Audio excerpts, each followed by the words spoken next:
So today we're out on the Great Egg Harbor River during our River Herring Young of the Year survey.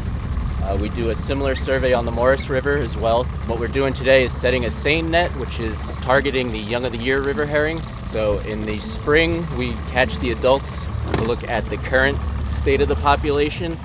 And then the Young of the Year aspect here, which is what we're doing today, catches these fish that were spawned in the spring. And then we get an idea of how well the spawn was for the adults that came in this year. They're anadromous fish, so they come up into the river to spawn, and then the Young of the Year will hang out in the river all year and usually leave in November. Right now we're in October, so we're still catching them. So right now we're setting the seine net. We set it from the beach in a horseshoe shape. It's a 100-foot long bagged seine, targeted at river herring, but obviously we catch everything, generally in the area.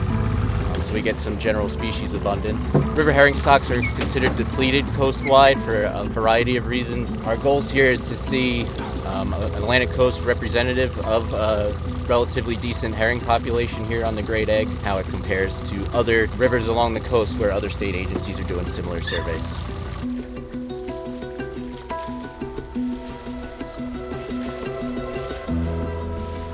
This is a pretty typical catch for this time of year. A lot of fish that are getting ready to move out to the ocean.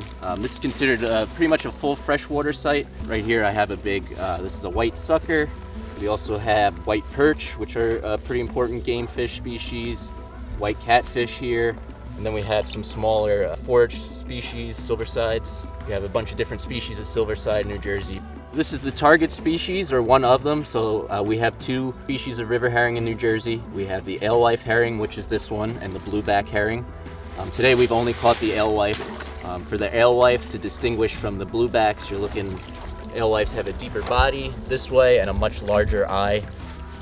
The bluebacks are much more streamlined, much smaller eye.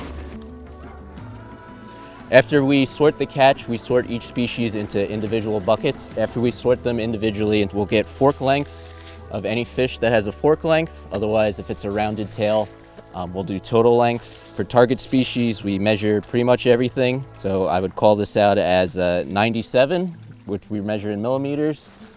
Toss it back so it swims on its way. We'll do up to 30 of the target species and then count the rest. And then for non-target species, like this, we have a white catfish here. We'll just grab the smallest one we caught in that haul and the largest one we caught in that haul, and then just count the rest.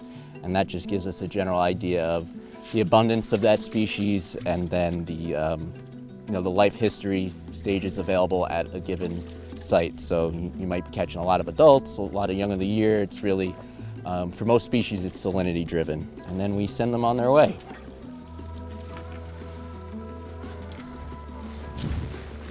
Off he goes.